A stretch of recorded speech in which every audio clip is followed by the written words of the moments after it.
Hello, and welcome to episode 8 of Melee's Turnwheel, the series that takes a retroactive look at the Fire Emblem series chapter by chapter. I'm your host, I'm Melee Kirby, and today we're taking it back to chapter 7 of Fire Emblem Genealogy of the Holy War. I'm recording this episode just a few days after I put out the last one, so hopefully I can get this to you sometime soon, although I had that last episode recorded for weeks and weeks before I actually put that up, so who knows? I'm not making any predictions anymore. I've learned my lesson about that. I'm just going to try to get these out to you when I have the opportunity to. But yeah, hopefully I can get this done soon. So before we start, I did briefly mention last time how I'm going to start doing news at the end of the episodes so that I can be sure that if it goes up late, that it's going to be recent, more recent, I guess. If I do it at the start of the episode and then I don't finish the episode until way later, it doesn't really make any sense to have the news at the beginning if I'm going to start doing it that way, which I might end up having to do. Although I think I should be able to get this one done in one sitting. Maybe not, actually. I don't know. We'll see. So before anything else, I did want to start with something that I didn't think I'd be doing for a little bit, but I've decided to go ahead and do this now. I have an email, and at this point, I think I have, I don't know, maybe a half dozen to a dozen regular listeners, which is enough for me to want to give this avenue to reach out and contact me if you have anything you want to hear about the show, criticism, positive feedback, whatever, any kind of feedback, suggestions, questions, anything like that. You can direct it to this email, and I will respond to it in due time. I'll try to check it reasonably often, although I'm not sure if I can. I'm sure I could check it every day. Anyway, the email is turnwheelpodcast@gmail.com. That's turnwheelpodcast, all one word, @gmail.com. No hyphens, nothing like that. So yeah, feel free to reach out if you have. But other than that, I don't really have anything else. We're going to do news at the end, like I said, so we can go ahead and get started by talking about Chapter 7, called Beyond the Desert.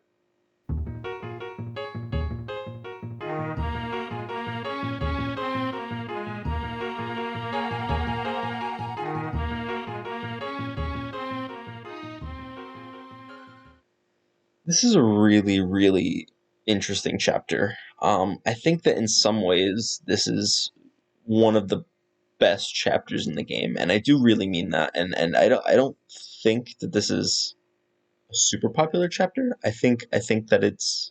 I don't think this game really has any popular chapter. I'm trying to think, are there any chapters that people just genuinely really, really like in general? I think chapter 5, but that's more for the story. I think chapter 10 people tend to enjoy. Maybe chapter 9. I'm not really sure. I don't know. I know in later games there are some chapters that people the general consensus is yes, these are really good chapters. I can't think of any for this game that I hear people talk about as being the best. So I'm not really sure, but I'm inclined to think that this one is not super popular because it does have a lot of things that are not well liked in the general Fire Emblem community, and including myself. There are definitely things about this map that I don't like. That's why I said in some ways I think it is the best map in the game. There's a lot to like and there's a lot to not like.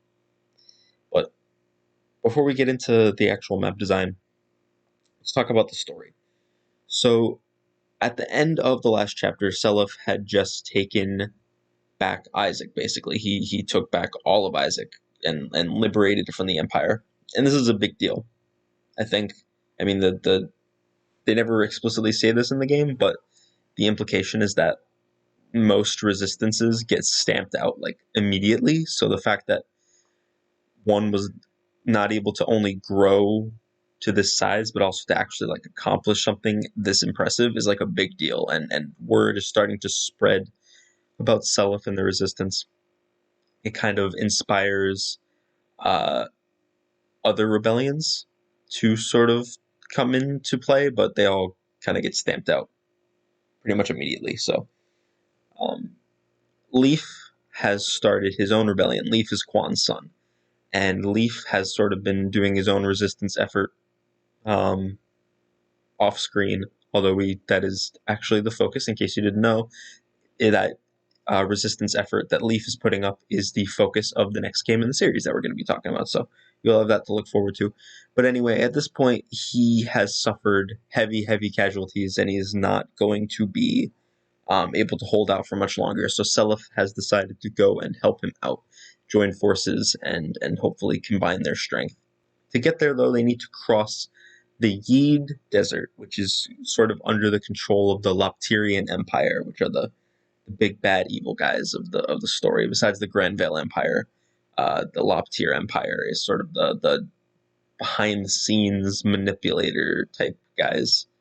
And then once they're through the desert, they have to conquer Darna, which they just kind of name drop here. They talk about it later this chapter, but if you remember from earlier in the story, or not even from earlier in the story, this is something I complained about not being part of the story early on.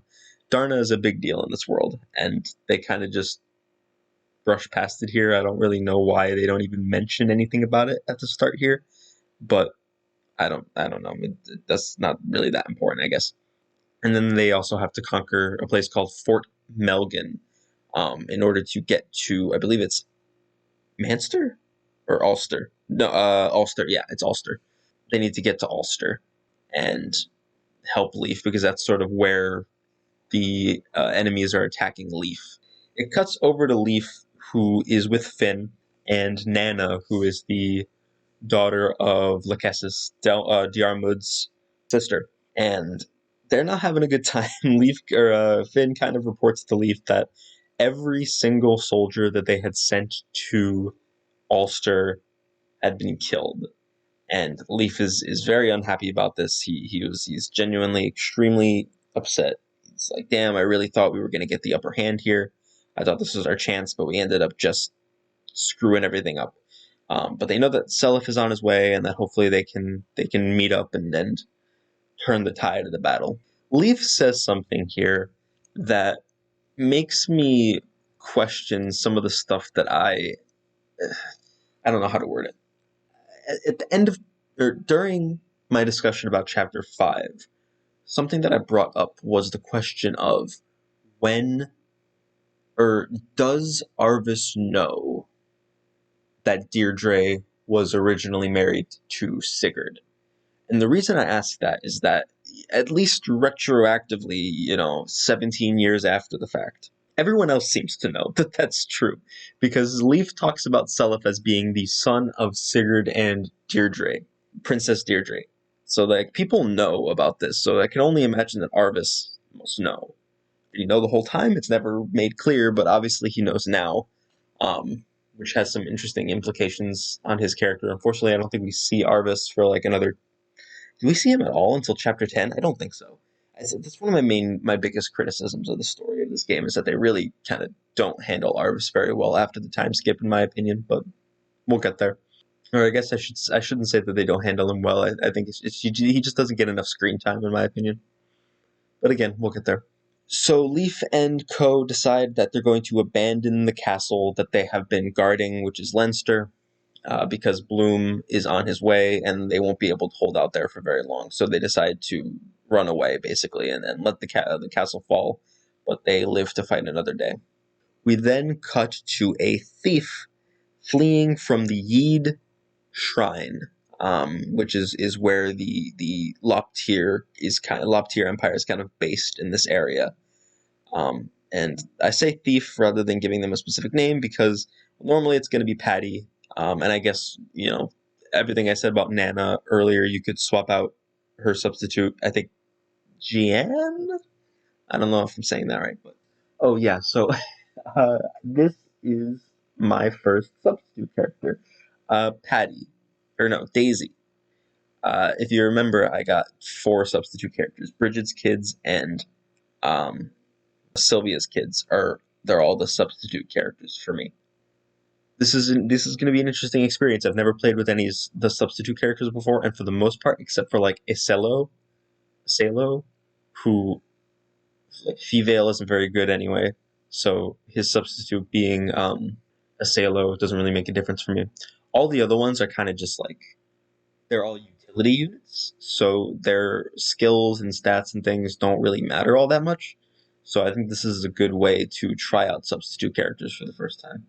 Anyway, Daisy has stolen some treasure from the Yied shrine and is running away when she's met by Shannon, who we see Shannon for the first time. He sees Daisy and he says, "Hey, I noticed you have a sword there. You can have everything else, but I need the sword. Like you got to give me the sword." And Daisy kind of gets mad and tells him off, like, "Hey, I stole this treasure fair and square. Why should I give it up to you?" And the cutscene kind of ends before they can sort of resolve this. The reason I'm laughing is because it cuts over to the Loptyr mages in the shrine, and they're talking about how Daisy got away with all their stuff, and their leader kind of says, "Hey, go capture them," and one of his subordinates says, "Hey, can't you just like smite them from here with your long range tome?" And he's like, "I lost it. I literally lost my long range tome. I can't think of. I mean, it's kind of it reminds me a bit of if you've played FE7 in chapter 19X, which is the first Kishuna map. There's that character, the boss of that chapter has a bolting tome, and he can't use it for the period of time that Kishun is there. And this is kind of like that mechanically. He will find it eventually. And you have a while, and it's if you're reloading saves, it's actually very very easy to just kill him with Shannon before he's able to find it. But I just think that it's so funny that they lampshade it like this. Like, well, we kind of don't want to make it too hard for the player right away. What do we do?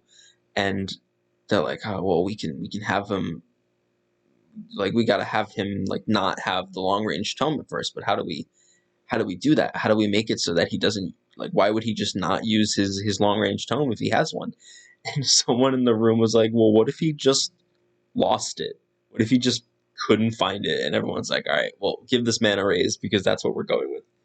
I genuinely think this is one of the funniest moments in the game. It's not. I'm kind of hyping it up a little bit.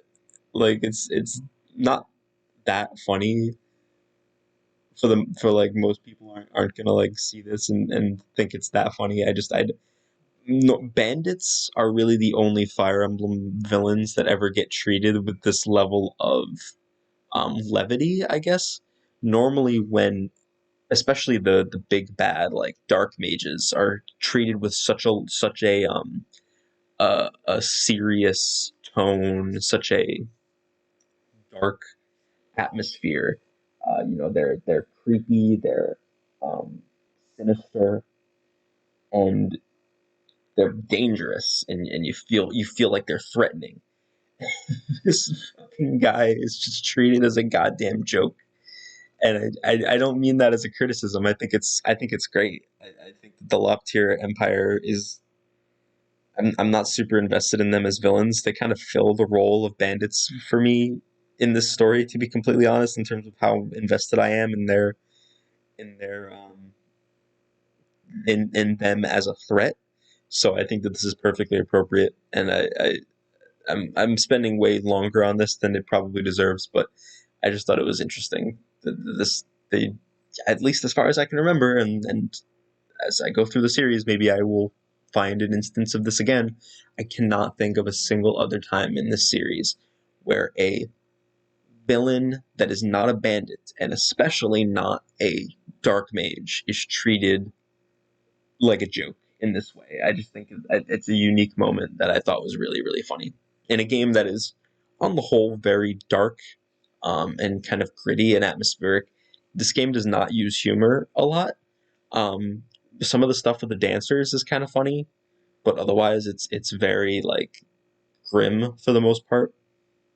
So it's just nice to see a joke like this in here. I just think that that's genuinely really funny, and it serves a mechanical purpose as well. So it's a double whammy.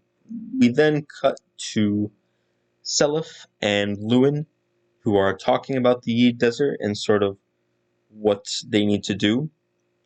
They're just kind of they're basically making their battle plan, right? But there's a moment here where Lewin kind of suggests that they actually I think it might have been Seliph, I don't remember. Someone suggests that they need to take the fort. Sorry, they need to take the shrine before they move on through the desert. I don't remember the reasoning, but it's someone says, "Oh, we should probably take the Yied shrine before we continue moving on towards Leinster." And Lewin, I believe, says that it's going to be dangerous, and he says we may need to make sacrifices. And Seliph says, "So be it." And I think that line. It's so simple, right? Like it's three words. So be it. And I mean, he goes on like I that's what I wrote it down as in my notes. He goes on to say like war is dangerous. We come this far. Yada yada stuff like that. Fire Emblem protagonists get painted as being these bleeding heart Disney princesses. And to be honest, I have not really paid enough attention to the writing in most of these games to tell you if that perception is true or not. Um, at any rate, if a character or a protagonist has had a moment where they were like, sometimes you're going to have to make sacrifices. It's not a big part of their character, and it's not something that the game really draws attention to as a core plot point. So it's a lot easier to pick up on the parts where they're like, we gotta save our friends, and I won't leave anyone behind. Um, in fact, there are moments that like I think there are explicitly times where like Leaf says, "I'm not leaving anyone behind," or like Marth is a core theme of Marth's games is allies and like the bonds that keep us together. The same thing with Awakening, bonds play a big role in that game. This is, to my knowledge, again, this is probably something that will change as I go through these games and refresh my memory on the story. This is the only instance I can think of where someone says, "Hey, we might need to like kill off some of our guys to well not kill off, but like, we might lose some guys on the way to do this objective." And the protagonist just says, "Yeah, you're probably right." If there's no like, "We'll make it through with the power of friendship." And there's another instance later in this game where you are heavily incentivized to kill off one of your characters. I've actually never had to do it, humble brag, but you are basically like either you put into a scenario where you either need to kill off a character or you are you're going to have a really difficult obstacle to overcome. And I think that's cool that this game, in a way that no other game really does, treats death as being like an inevitability. Um, I think it's especially interesting since in the more recent games, and saying more recent games is kind of a misnomer because I'd say that this trend extends as far back as hell. I would honestly maybe argue FE2, but at the very latest, maybe FE I guess FE5 or 6. Death is no longer a core feature of these games, and you might hear me say that and think like, what are you talking about? Of course it is. But when I say that, I mean like the games are no longer designed around being Iron Man. The earlier games, they want you to play through having lost the units and deal with that loss. FE1 and its remake, also FE3 and especially FE3 remake, kind of give you throwaway backup units to use in case your good ones die. and then FE2 and its remake have these they have far fewer characters, so the deaths hurt a lot more in terms of like your gameplay power. Like losing one unit in FE2 is a big deal. But they also have the revival shrines, and they're pretty generous with the revival shrines, which is crazy because when you think about it, like most revival mechanics in Fire Emblem, you get like one. You can lose a unit, and you will eventually be able to get them back, so it's not as big of a deal. And I think that that's why Iron Manning is still reasonable in those games, even though the actual number of units is significantly lower. Now, with all of that said, so I think that this is an interesting subject to talk about. Is this concept of death in Fire Emblem and how it is handled both mechanically and narratively. And FE4 is kind of in this weird spot where I think narratively it treats death as like a big deal. And I think mechanically it gets most of the way there. Obviously it's saying here like sometimes sacrifices are necessary. Leaf sacrifices. I mean, he doesn't know that they're going to die, but he sends all of his units on a suicide mission to Ulster, and they all get wiped out. And he thinks, he kind of says, man, I made a bad tactical decision, but he never once says like, man, I let all those guys die. I should have just let the power of friendship carry us through. Like he doesn't start talking about bonds or whatever. He's like I think it's a much more realistic take of like, I wasted all those people's lives on a bad tactical decision. But there was never he never calls into question whether or not like the death was like a necessary part of war. He also never says anything to imply that this is the first time he's lost anyone.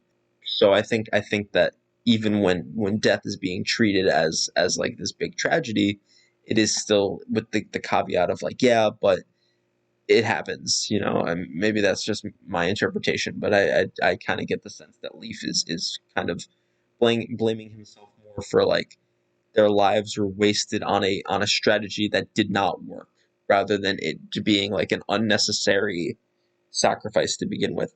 But and mechanically, like I said, it gets like 75% of the way there. There's that instance later on where you have to sacrifice a unit or make the choice of struggling against this really, really difficult obstacle. But unfortunately, that's kind of held back. Oh, and the Valkyria staff also kind of gives this buffer of you can, because normally I would say in a game that has so few units, Iron Manning is not ideal and is heavily disincentivized, because when you have units that are this good and this few, and each unit is pulling so much weight, losing one can be. But with the Valkyria staff, if you're careful with your money and you do your inheritance well, getting like units to be revived is actually not that difficult. So I think that the framework for it being interesting mechanically is there as well, but the autosave feature kind of ruins that. And I think that I'm glad the autosave feature exists. If it didn't, this game would be just an absolute nightmare to play in every conceivable way. It would be terrible.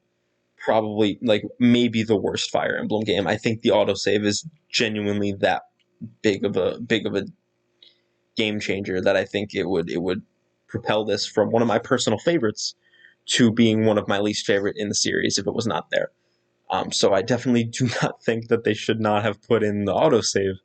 I just think that if you're trying to make a game where death is a core piece of it, and you want the player to have to deal with the sacrifices that they make and the mistakes and the lives that it costs them, having the ability to just go back from the beginning of the turn and fix that is kind of counterintuitive to that. So kind of mechanics are kind of at odds with each other there. So I think that this concept of death in Fire Emblem, both mechanically and narratively, is something that I'm going to come back to a lot, and that is a ripe fruit for discussion because there's a lot there to talk about. I mean, death has been a core concept in this series since its inception, and it's really interesting to see how it's changed over the years. So I have somehow managed to talk about this map for 30 minutes before the map has even actually started. So let's go ahead and get right into it. The first goal is to capture the Yied Shrine, meet up with Shannon, and then move downward to help Leaf. Um, Although at the same time, Leaf is also fighting his own battle down in the south. You control them, and I'll talk more about that in a minute. By the way, if you notice that anything sounds different, it's because I'm recording this section later and I'm outside. Spring is here. It's a gorgeous day out. Um, and so I just wanted to sit outside and work on this. And I think that's really funny because I recorded the bulk of the last episode in January. So we are yeah, it's been a hot minute, but hey, that's in the past now, right? So to start off, let's talk about some of these characters. Actually, no. First off, I want to talk about this music. This is probably my favorite map theme in the game. It might not be. There's a few really, really good ones. Chapter 3, I've already talked about being really good. I also really like Chapter 10 and also what was Endgame. Endgame is one that I really like. But this one is easily up there, probably top 3 for me. Um, you should. I mean, I put it. I'm going to put it in the episode. And you've already heard at this point, but you should go listen to more of it because I only usually put in like 10 or 15 seconds tops. So, getting back to the characters, we have a bunch to talk about here. Starting off, we have 5, and then we get, I believe, 3 more over the course of the map, maybe more. Let's start with Daisy and Shannon. Daisy is a thief. You'll have Patty if you paired Bridget and she survived. Um, Obviously, Patty's better just because she has better skills and the chance to inherit more items, especially money if you gave whoever her father is any money, and then she'll have more to spread around in this gen. That's pretty good generally. I think that's probably the best advantage of having Patty because otherwise, I mean, it doesn't really make that much of a difference. Patty's not meant to be a combat unit. And if you're going to make a good combat unit out of Patty, you can probably make one out of Daisy too. I'm just double checking to see if she has any noteworthy skills or abilities. She has Miracle, but that's really it. They both join with the Sleep Sword, which is cool. It has a chance to put it has a chance to put enemies to sleep when you hit them. It's only a chance, it's not a guarantee, but it basically makes if anything, honestly, I would give it to someone else just because it's basically a guaranteed, depending on how willing you are to attempt the arena over and over again. It's basically a guaranteed victory in the arena. So if there's just a wall that a sword using unit just can't get past, um, just chuck the sleep sword on them. You'll have to repair it probably because it doesn't do a lot of damage, so you might end up breaking it uh, just in one round. But it doesn't actually break until the end of the combat, so you don't have to worry about it breaking like in the middle of the arena fight. So that's good. And then if you want to make a good combat unit out of Daisy or Patty, that's one way you can do it. But yeah, I mean, a thief's a thief is a thief. I'm not trying to say that like it's completely negligible the differences between her and Patty. Um, but really, I can't really think of anything other than what I've already said. So it's I don't think it's super noteworthy. Um, but yeah, that's really all I have to say about her. Character wise, she seems funny. Um, she actually she's a little manipulative. We'll talk about more about that later. I can't really remember Patty's character super well. Um, but Daisy's definitely stands out to me here a little bit. I gotta go at some point in between bits of recording. I've started basically recording these like in chunks rather than doing it all at once. So in between recordings, I have to like go double check the script for anything that's noteworthy. But actually, I might as well just do that right now. Okay, yeah, I just looked into it a little bit, and Patty seems like pretty much the same as Daisy. I haven't noticed any notable differences, at least not right now. Maybe that'll change later on. I don't know. I actually noticed a conversation that I missed out on entirely. So I'm glad that I went and checked because otherwise I wouldn't have been able to talk about that. I think that there's always going to be some stuff that I have to worry about falling through the cracks, but you know, I'm sure, honestly, there probably already has been stuff that's fallen through the cracks that was noteworthy that I just didn't talk about, but eh, it's not that big of a deal, I guess. But anyway, yeah, Daisy's kind of funny and a little manipulative. A strong word. But I'll talk more about that when we talk about some conversations later. Shannon joins with her, and Shannon is a sword master. He's pre-promoted. I think he might be the only male sword master in the game, if I'm not mistaken, because I think Ulster and his substitute and Holland all promote to hero. At least the only playable male sword master. There's probably some enemy only ones. He's really really good, especially when he gets his legendary weapon, which I'll talk about in a minute. But I mean, for a foot unit, his combat is ridiculous. He's like Era on steroids, um, or Holland on steroids. He's just as dodgy. Well, not even. He's way way way more dodgy. He does more damage. He hits. He's pretty accurate. He's just a great unit all around. If you use any foot unit, it should be Shannon because Shannon is really strong. As a character, we've already talked a little bit about him because he was around in Gen 1, kind of like Uifi. And I like him a lot. I think Shannon's honestly one of my favorite parts of this game. I think in Gen 1 he's really cute and really earnest and has a lot of personality that certain characters in this game just don't.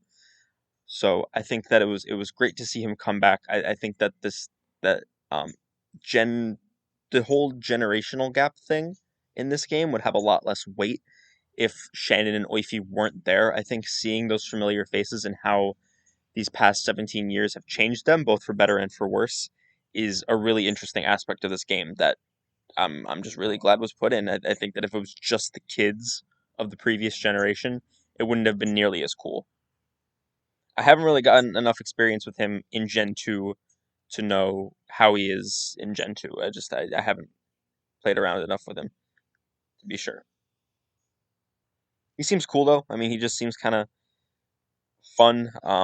Maybe a little overly serious, but not super so. I guess you could argue he's a little boring. He's not super interesting, but he has some fun exchanges with like Patty later on or Daisy. I think Seliph too. He has a good conversation with. Talk more about that later. And then on the southern part of the map, we have Leaf, Nana, and Finn. I'm not going to spend a whole lot of time talking about Finn just because I've already talked a lot about him. I talked about him in Gen 1, and everything I said there pretty much applies here too. Um, and his character doesn't seem to be all that different. He really does still kind of fit into the loyal knight sort of archetype that and then that just kind of that his loyalty has kind of moved from Quan to his son Leaf, and there's not really a whole lot else to say about him, so I'm just gonna leave it at that. Maybe it'll change as we go forward in the story. I think he gets some screen time later when it comes to like stuff with Altena, so he'll be around a bit. We can talk more about him.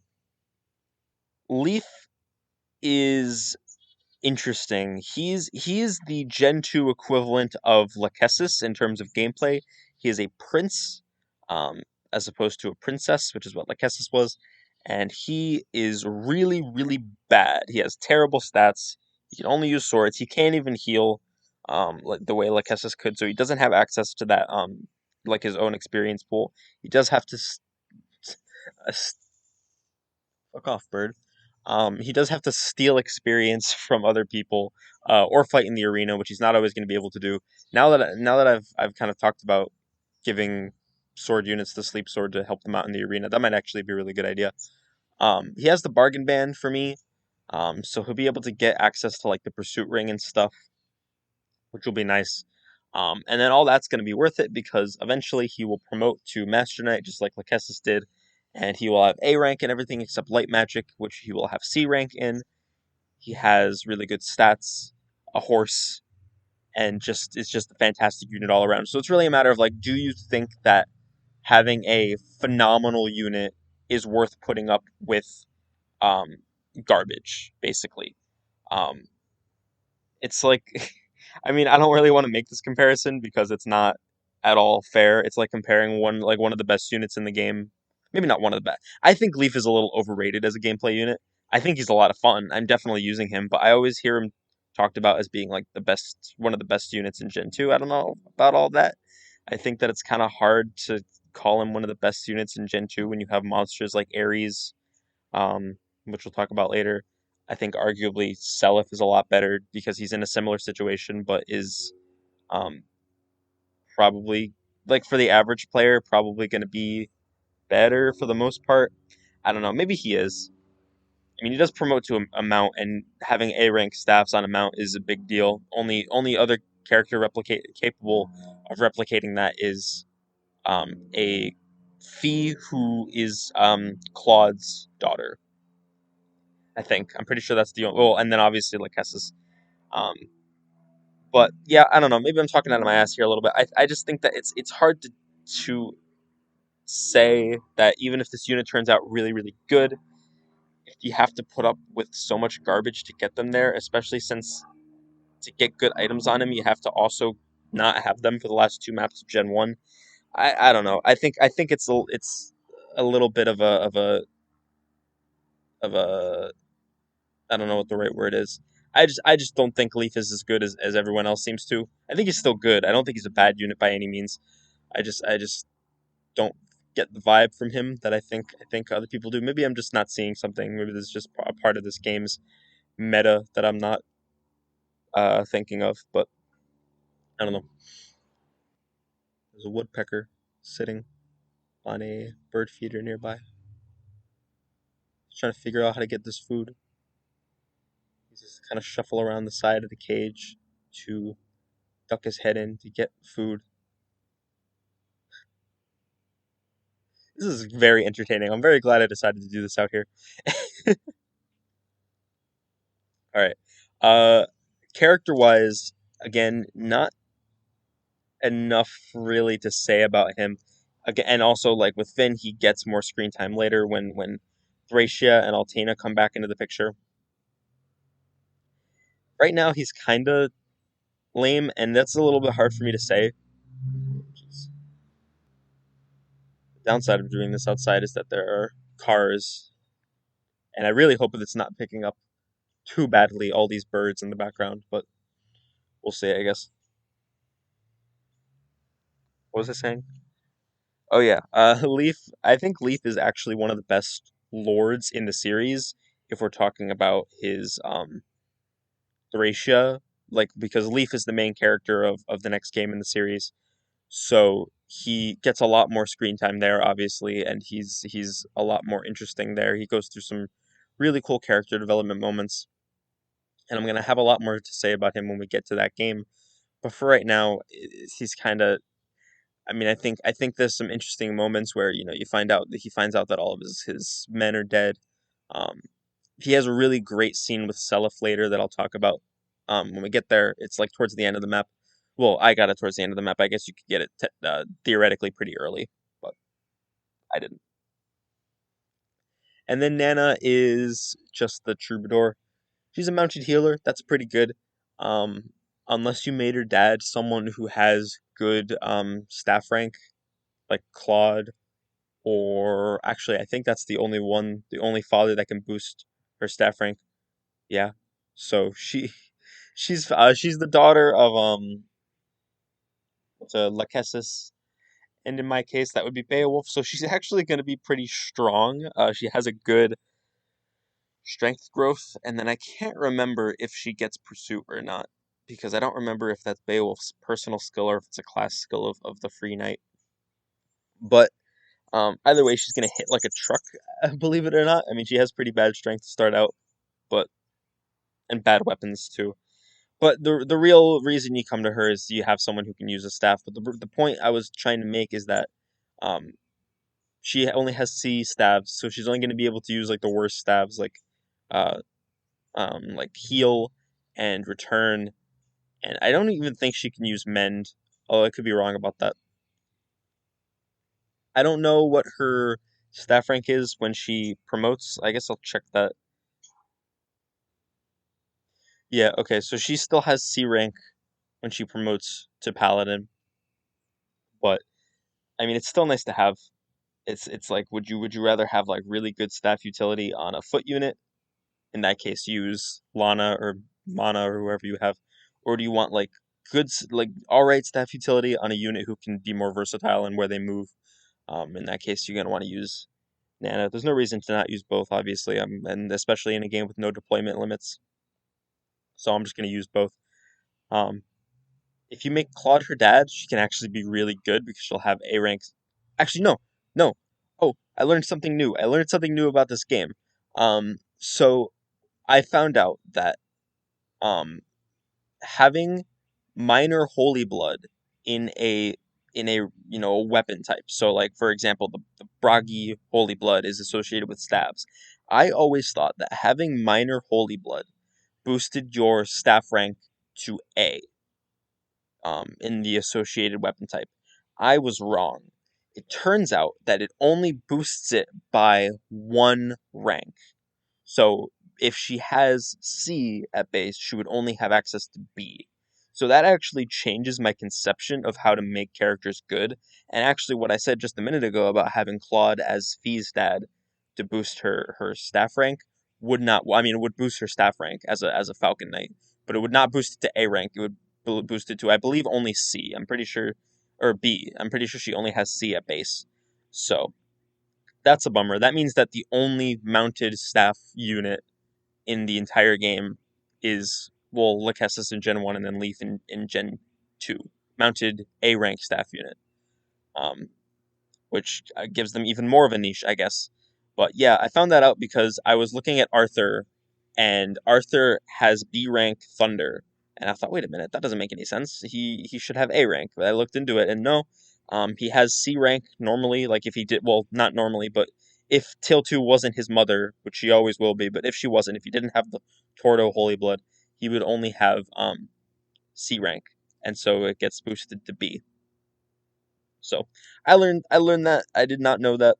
Hopefully, I mean, if you knew that already, hopefully you weren't making fun of me too badly. But now maybe if you were like me and didn't know that, you now know. So anyway, Nana's okay. I don't think she's anything to write home about. I think that she's just. I mean, Ethlyn. I think she's about as good as Ethlyn was, except around for an extra chapter, um, compared to her because she joins in like the second chapter of her generation, but is around for all of the rest of it. So, and Ethelyn's pretty good. Like I don't think she's great. I think she's good. So I think that you should definitely use her. And character wise, she's, oh man, I don't know anything about her. Maybe she'll be more interesting in Thracia. I know a lot of people like her in Thracia, but I think that's just because she's a fun gameplay unit in Thracia. Although I could be wrong. I don't know. Um, but yeah, I'm curious to see if my opinion on her changes. But like she's has no interesting dialogue in this chapter. She's just kind of there, which is a bummer. Uh, I mean, she has a cute moment with Diarmuid, which we'll talk about later, but it doesn't really characterize her in any meaningful way. It's just like kind of sad, but yeah, we'll get there. So the first thing I did when the map started off proper is got Balmung back from Daisy. If you go in and trigger a conversation with Shannon, you get Balmung back, and it's really cute and funny actually. Um, Daisy is like trying to get away with some treasure, and Shannon's like, "Hey, listen, um, I think I already talked about this a minute ago because like part of it starts before you actually get control of the characters, but eventually Shannon catches up to her and is like, "Hey, listen, I really need that sword back. It's like mine. It's my birthright." And she's like, "Wait, why was this in that shrine anyway?" And he was like, my dad died. My dad had it, and then he died in this area, so I guess they just took it." And she's like, "Wait, are you Prince Shannon?" And he says, "Yeah, I am." And she's like having like a big fangirl moment. She thinks that he's so cool. I think she literally says something about being his fan, which I think is funny. Um, but yeah, she's like super excited and she's like, "Okay, yeah, you can have it back." And he's like, all right, cool, thanks." And Shannon gets his Balmung. This gives him plus 20 speed and plus 20 skill, or maybe plus 10 skill. I don't remember. Either way, it makes him basically unkillable. I shouldn't say that. You can get unlucky, but it's it gives him a massive, massive boost to his avoidance. Now, when you have this, it's honestly, and this is what I do every single time because it's pretty much objectively the right call, especially in a game where you can reset on the fly. There are some dark mages guarding the shrine, and I mean you can't capture it anyway until Seliph gets there because he needs to seize it. But eventually, this guy guarding the castle is going to get his long range tome back, at which point it is going to be much harder to beat him because you're not going to be able to approach him as easily. So I always just run up and kill all the guys with Shandon and then just wait for Seliph to get there. It's a little boring because it takes some it just you end up just waiting around a lot of the time. And it requires some luck because I think he dies in like 2 or 3 hits and they all have like a 30% chance to hit him. So it's not like it's impossible for him to die. But if you get reasonably lucky, you might have to reset a couple times, but you'll be fine. And yeah, you'll just be able to capture that really easily. That's what I do pretty much all the time. Oifi and Yarmud have a conversation, um, and Yarmud mentions that he has a sister in Leinster, and he's excited to see her. And they have a cute interaction where he's like, "Oh well, I'll make sure that you get to her safely, and we'll do some training." And he gets a stat boost out of it. It's nice. It characterizes Yarmud pretty well as being really like eager and cares about his sister a lot. I don't know. It's nice. What I really like about this map is how it forces you to engage in multiple locations. And this is something that I've talked about before as being one of my favorite parts of any map is when they have enemies coming at you from multiple directions, your army's spread thin and you have to be strategic in how you approach. I think this map is a little bit less interesting in that regard than some of the best maps in later games just because I think that part of what makes those maps so fun is that part of the strategy comes from moving characters and items around depending on where you need them. So if you have like some wyverns on one side of the map, but your character who has the Worm Slayer starts on the other side of the map, you have to figure out, okay, how do I get either the sword or the character to the other side in time to help out without like crippling what's going on the other side. That's not really a factor here because other than Fee, no one can really, or I guess Femina if you are Femina, if you're using her, no one can actually even get to Leaf and Nana and Finn, and they can't trade any items around, obviously. So it's pretty much a moot point in that regard. But what I do like about this is that your Finn and Nana, or sorry, Leaf and Nana are pretty garbage. I mean Nana can heal, but otherwise they're not really doing a whole lot in terms of combat. And you do have to save villages, so you're going to be relying a lot on Finn. And if you didn't use Finn for whatever reason, my very first playthrough, I was playing blind and I did not use Finn. So I got to this map and all of my characters were garbage. Um, but you're going to be relying heavily on Finn. He's kind of like a little mini Jagan, as stupid as that sounds, but it is it's like a microcosm of what the Jagan archetype usually is. It's like you're a heavy hitter carrying garbage units through a tough situation. They can still do things to help out, especially Leaf if you want to get him some experience, can find places to contribute. And then of course you have to save some villages down there. So there's a lot to do with not a whole lot of resources, and it's interesting to try to figure that out. On the upper side of things are a bit less interesting, but you can have your units split up a little bit. You can have Seliph go help out Shannon, and then all your other units can go down, or maybe you can have multiple units go help Seliph. Whatever you want to do. Um, and it's I don't know. It gave me more to think about than the average. I keep moving away from my microphone. I don't know how that's going to sound, but um, it gives me more to think about than the average Fire Emblem 4 map, which isn't saying much. I don't think the maps in this game are very good on average, if I'm being completely honest. Not just because of the size, although I don't care for that much either. I think that it's a matter of just they don't challenge you in an interesting way. They don't tax your strategic mind. They don't uh really make you think about resource management. They just make you think, okay, how many of my big legendary weapon guys can I throw at this situation? Um, and how fast can I make things die?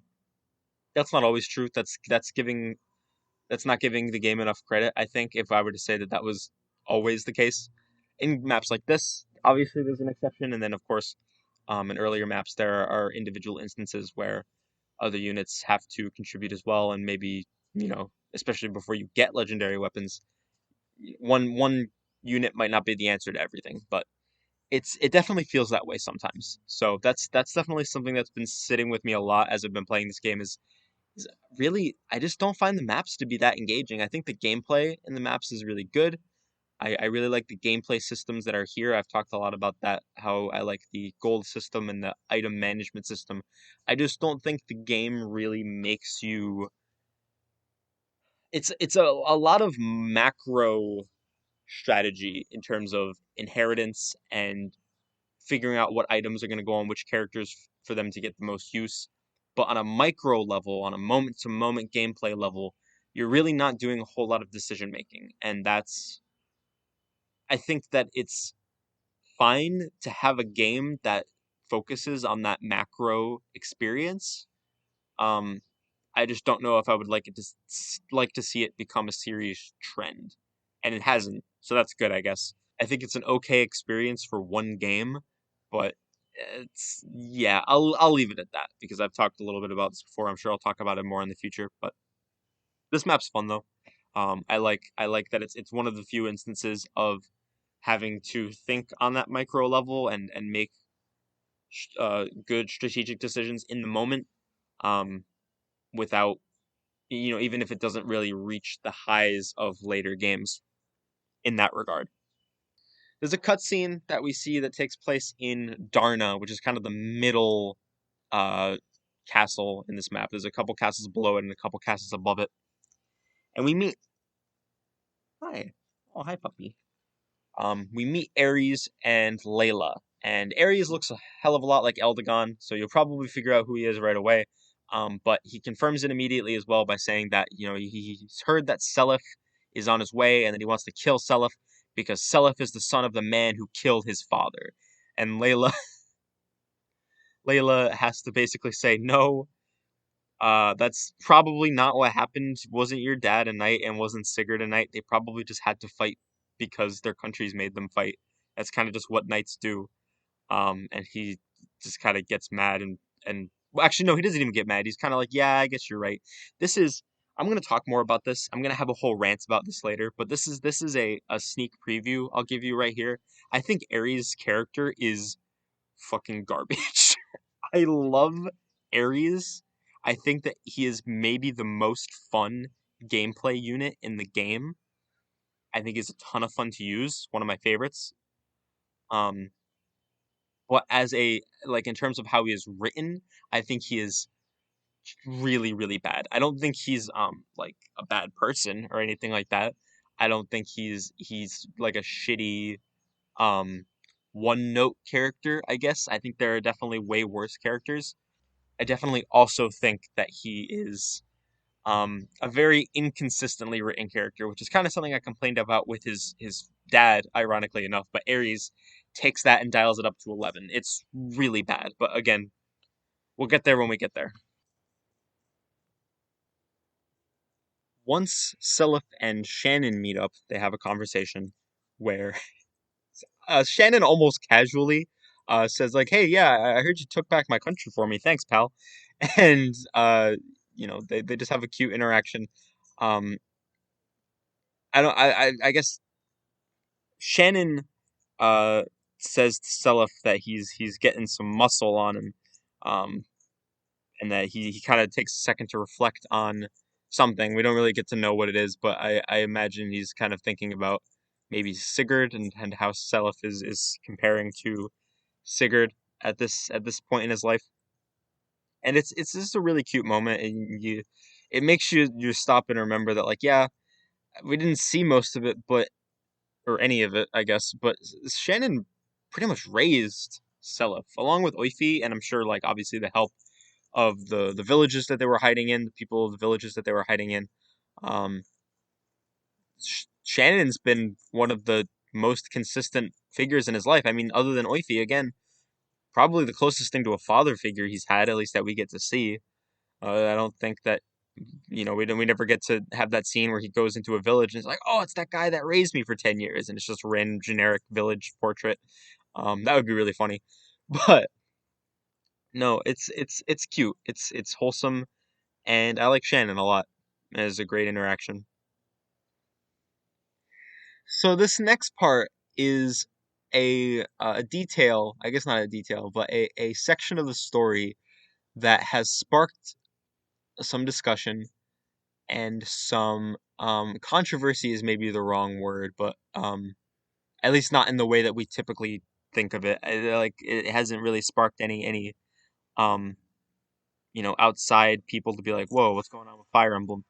It has sparked some discourse in the community, and it's when Seliph captures the Yied Shrine, and we get a glimpse into what the lifestyle of the Loptyr cultists really is like. And basically it tries to at I guess this isn't really the 11th hour, but it's well past their introduction for sure. Introduce this idea that maybe they're not so bad after all. Maybe they're just sort of being pushed um into this lifestyle by the outside world.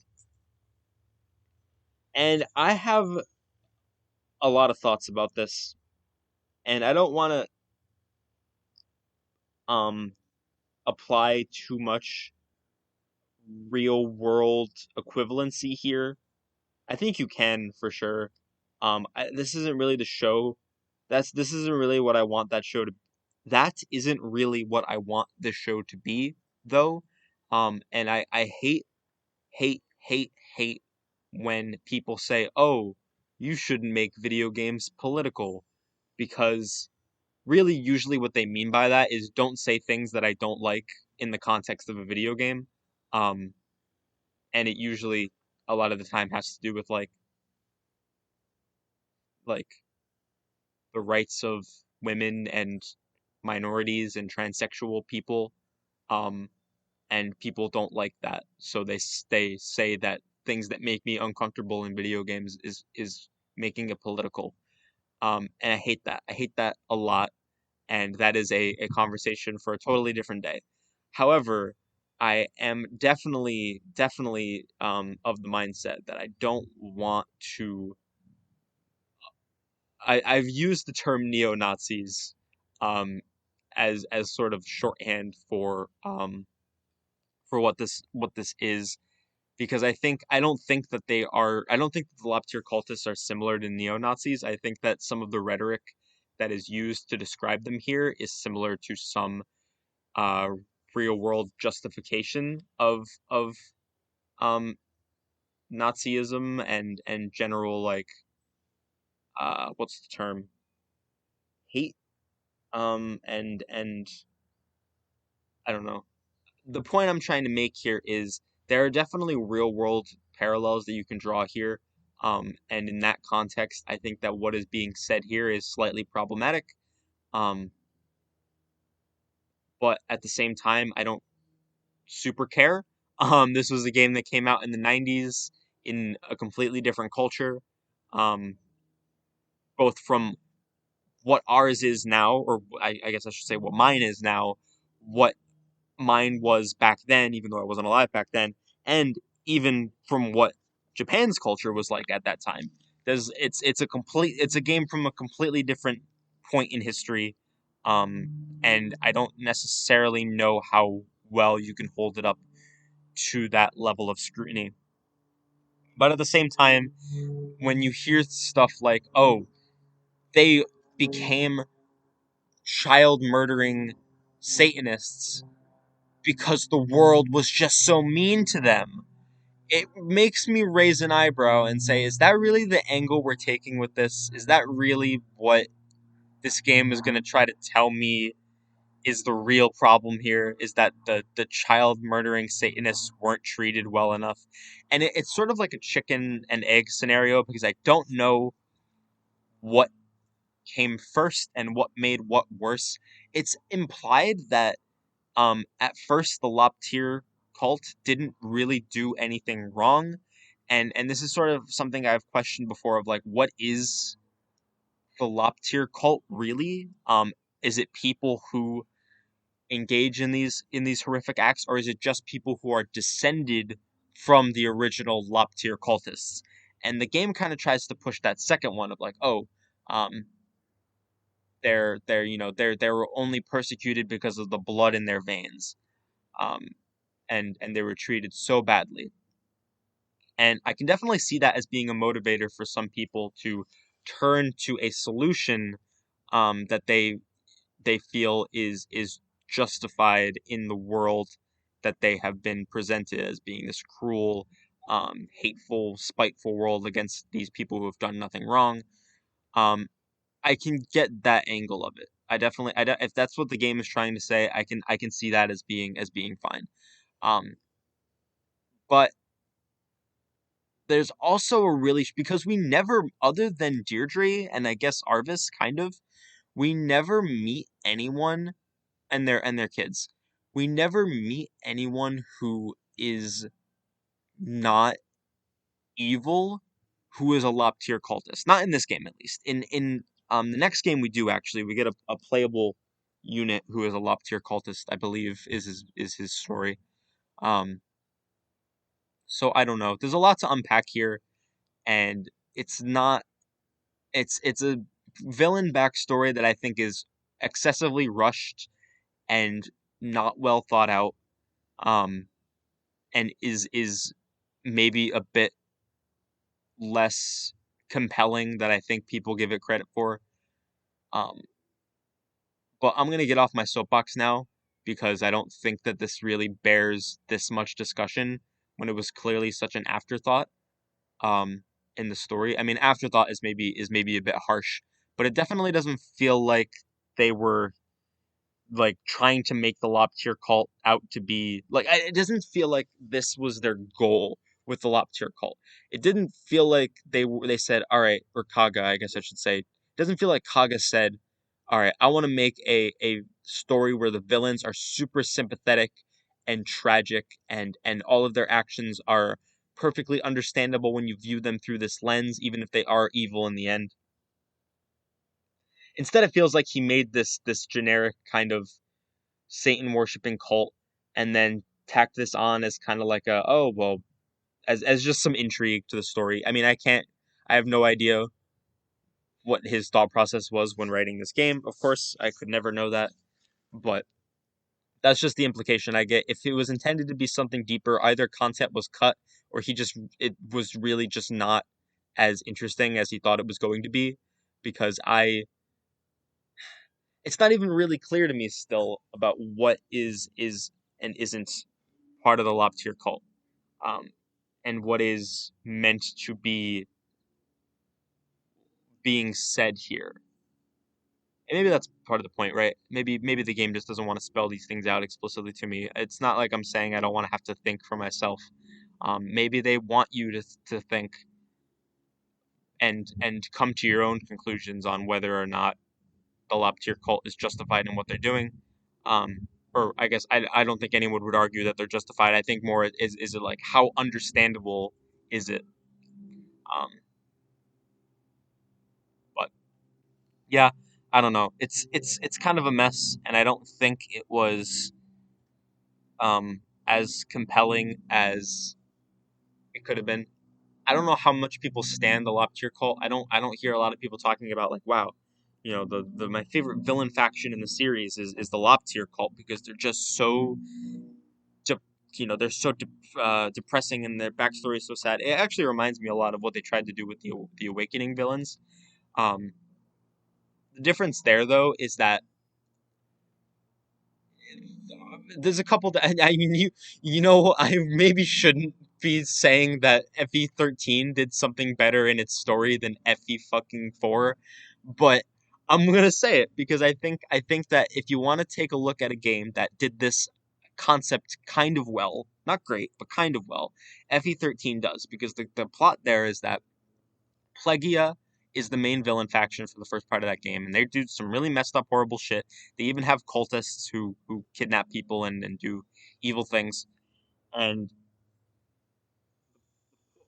the plot there is that Crom's dad did horrible, horrible things to the Plegians, and this is sort of their retaliation against that.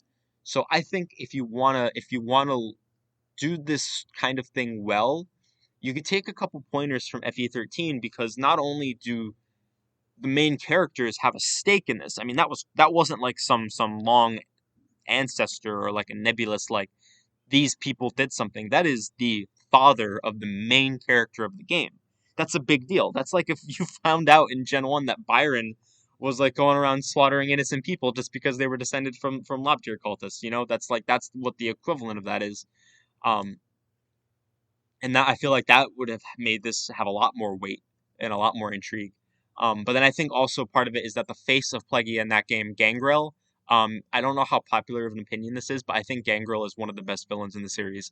I don't care much for FE13's plot. I think that it's a very, very bad story on the whole. But I think that the characters in that game, um, both the main characters and then some villains.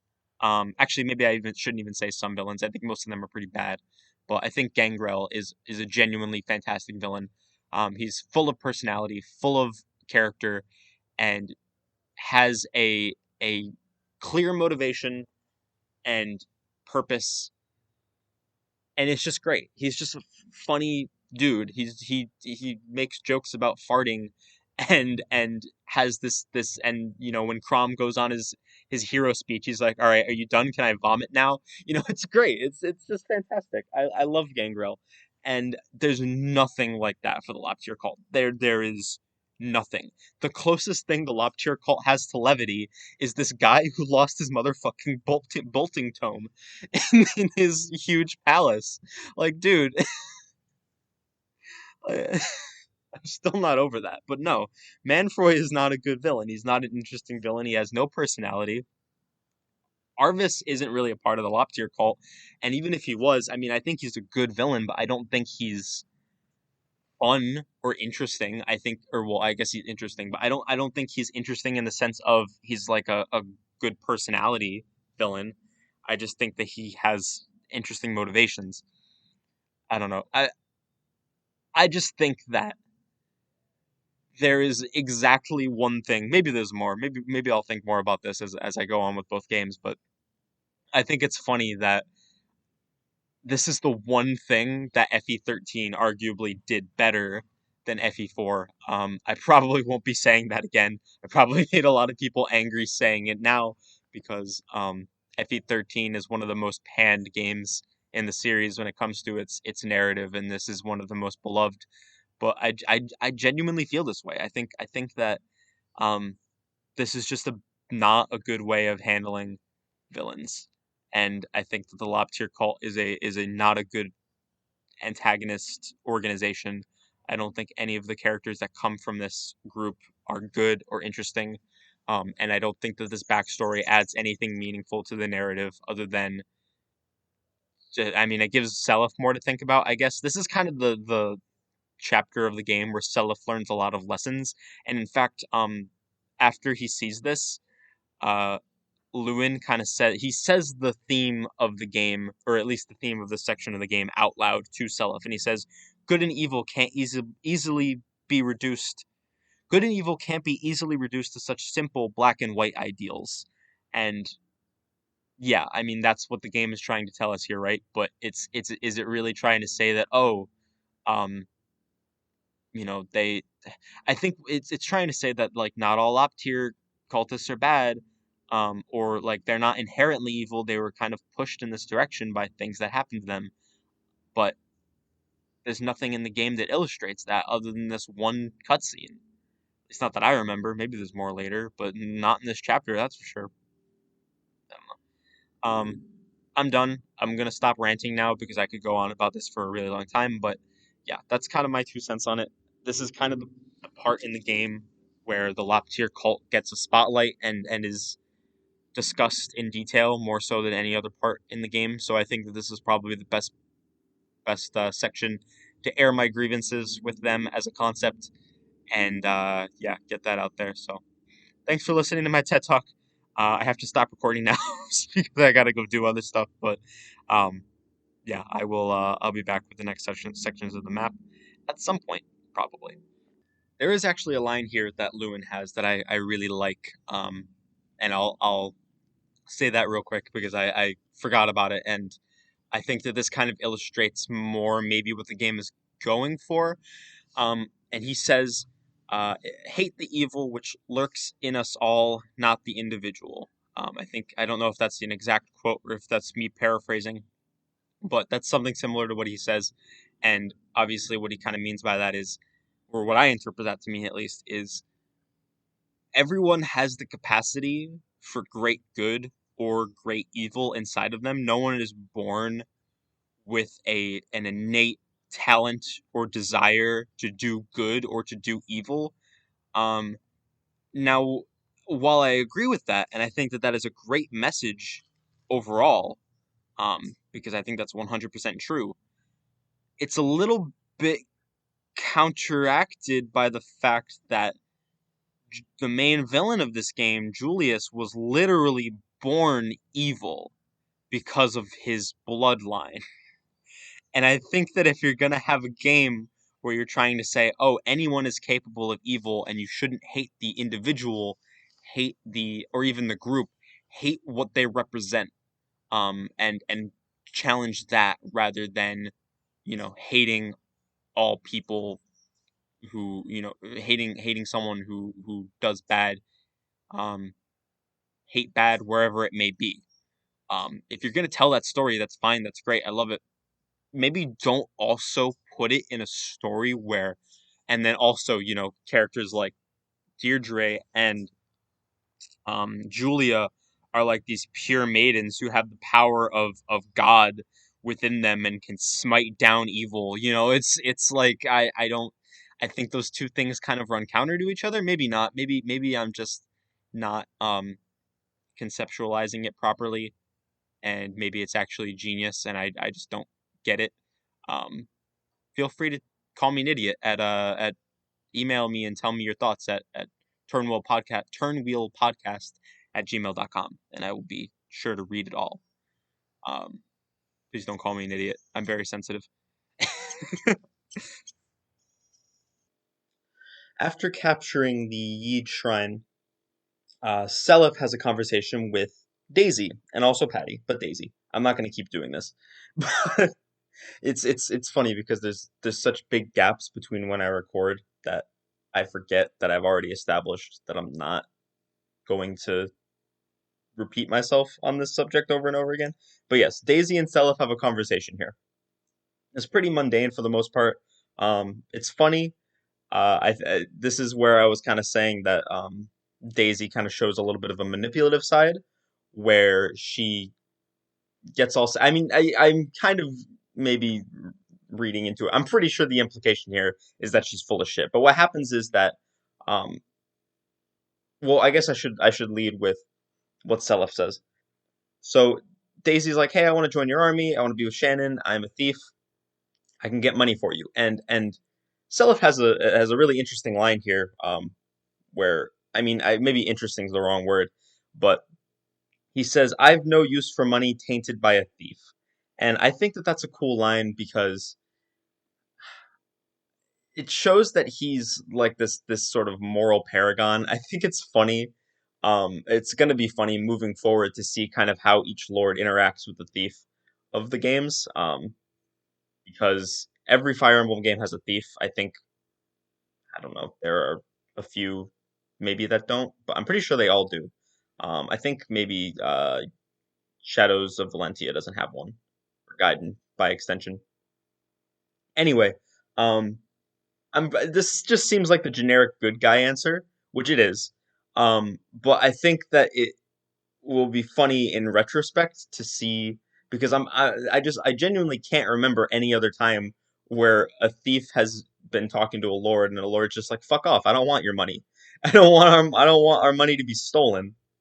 I'm pretty sure most of the time the lords are just like, "Yeah, let's go with it, whatever." Um, and again, usually, I'm assuming that it's sort of a thing where if they do put up any sort of resistance, they're talked into it by the advisor. I think Soren, for example, like Ike is kind of like unsure of what to do with Volk in Path of Radiance, and Titania and Soren kind of have a conversation. You actually have a choice. We'll get to this obviously in later down the line, but you have a choice of whether to recruit Volk in that game. It's pretty interesting. Anyway, my point is that Selef kind of talks himself into it a little bit, or I guess Daisy talks him into it by getting really sad and sort of crying and saying like, "Oh yeah, my money's stolen, but it's because they stole the money from the common people, and I'm just taking back what's rightfully belongs to the people." And she's like, bawling her eyes out. She's like sniffling, like it looks like she's about to start crying. And Self's kind of like, oh, "Okay, okay, I got it, I got it. Fine, you can join us. We can, we'll work it out."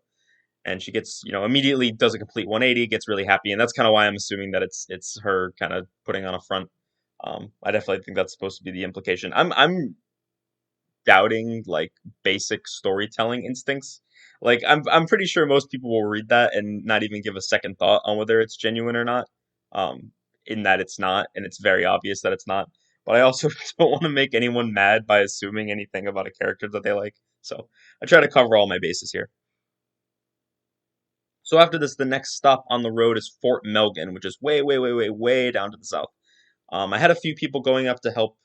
Well, I mean, not even really help Seliph, but Shannon cleared out all the enemies, and I was just having Seliph go up to capture the Yied shrine, while everyone else moved down to get into position to cross into the area that was blocked off before. Um, so at this point, Melgan turns into our enemy, and it cuts to Darna, which is sort of between. It's been neutral up to this point, and it's between the Yied Shrine and Melgan. You have to pass it on your way there, and the Lord there is kind of like, all right, well, we'll wait for them to get past, and then we'll jump them from behind. But while this is happening, he meets Layla, and he starts to, kind of make advances on her, and she's very uncomfortable. Ares comes in and sort of um, puts a stop to it, and he says like, "Hey, stop doing that." He's a lot more edgy. I don't remember why. I might go look up the script in a minute, but I have in my notes Ares is so edgy with four Y's, which he is, and we'll get to that. But I'm not sure what I was specifically referencing here, so I'm gonna go double check that. Okay, yeah. So I'm gonna read you. I don't think this is the line from Project Naga, but this is the line from the wiki, which I think is a not an exact translation of what's in Project Naga, but it's a lot closer than what's on Serenus Forest. So he says, "You all see my sword, correct? I trust I need not introduce the demon blade. Beware, for Mistletoe craves the blood of men. Who dares come forth and slake its thirst?" And that's like something that Owain would say as a parody line. Like, say what you will about Awakening, and I'll have plenty to say about Awakening. I've said a lot about Awakening in this episode, even, but um, there is a character in Awakening, if you're not familiar, named Owain, who is sort of he's like kind of like a parody um of the edgy sort of Nevere type character, which I mean, not in terms of gameplay, but in terms of character, I think you could argue that Ares fills that role pretty well. That's something that Awakening does on another note. Since we're not going to get to Awakening for a very long time, I kind of want to talk a little bit about it here because this is something I really like about it. Um, a lot of the characters, especially a lot of the child characters, are sort of deconstructions of the traditional Fire Emblem tropes in a way that people praise Three Houses a lot for, but I never really see people talk about it with Awakening. Um, so maybe that's just a pattern that I've noticed that isn't actually there, or I think even if it is there, some characters do it better than others. So, but again, another time, another place. I just wanted to kind of get that out there because it's something that I think is cool. Anyway, that line is so over the top and just Like it has to be like at least partially meant as comedy, right? Like I don't think there's anyone who can read this and legitimately think, "Man, Ares is so cool." Um, I mean, I guess I shouldn't be that judgmental, right? Like maybe there are people who do feel that way.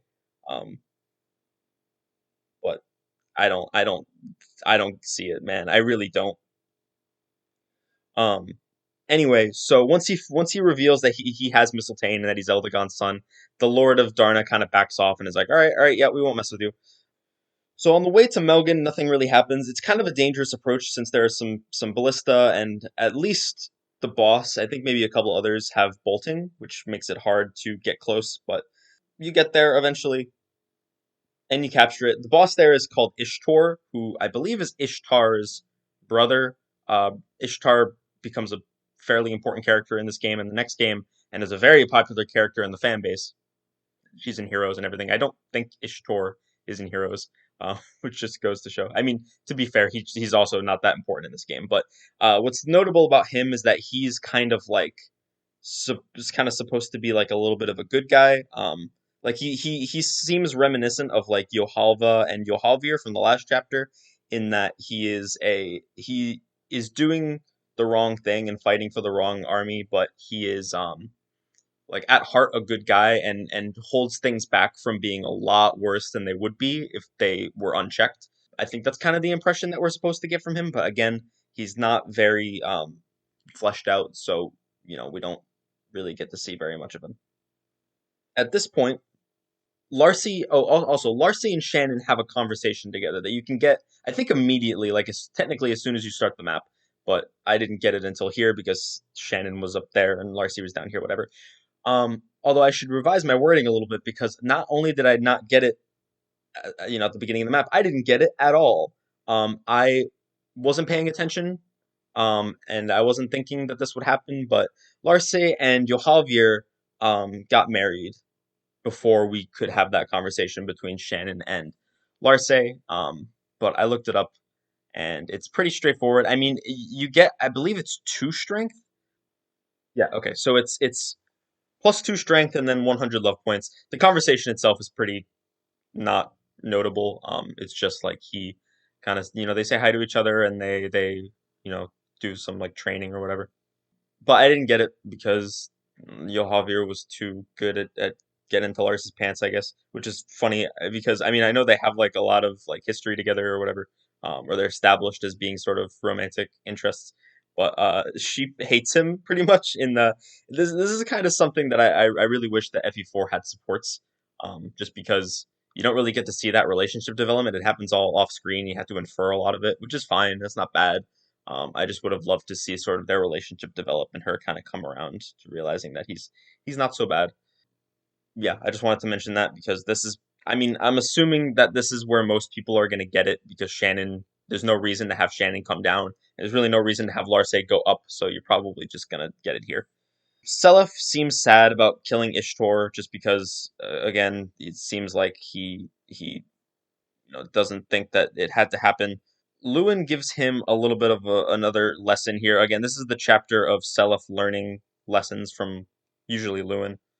So Lewin just kind of talks about how sometimes, regardless of what you may personally feel or what the enemy may seem like to you, at the end of the day, war is war, and you have to kill the enemy if you want to come out on top. And Ishtar clearly was not hesitating to kill him. I really hope that Yohavir wasn't standing around for that because that would probably be pretty awkward. But I mean, I guess he did defect, so you know he wasn't the enemy anymore. But still, and Lewin kind of says, "All right, it's time to move on to Leinster." And at this point, you're caught between a rock and a hard place because Darna realizes that they sort of missed their chance. They were going to attack you while you were attacking Melgen, but they were too slow, and now they have to come at you from behind after you've already captured it. So the Lord, Bramzel is his name, instructs his mercenary leader, the guy in charge of Ares, to go and attack. And Layla kind of tells Ares that she doesn't want him to leave. And he kind of gives some backstory about how he was raised by this guy since he was a kid. And Layla says that he's just using you. You're like a tool to him. And Ares is like, no, that's not true, and she gets mad. If I said Lean, I meant to say Layla. I'm reading the script a little bit here, and it says Lean in the script because it just defaults to the regular kids, but I got Layla. I want to make that clear. And then Manster, no, Ulster, which is the castle that is attacking Leinster at the moment, the one that Leaf, Nana, and Finn have sort of been defending against, he launches an attack on Seliph as well. So you're kind of caught between the north and the west here.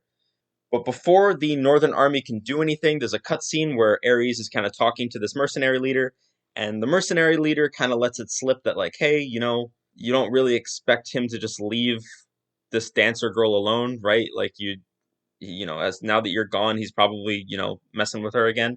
And Ares gets mad and is like, hey, you knew this was going to happen. Why didn't you say anything? And he just says, well, because I don't care.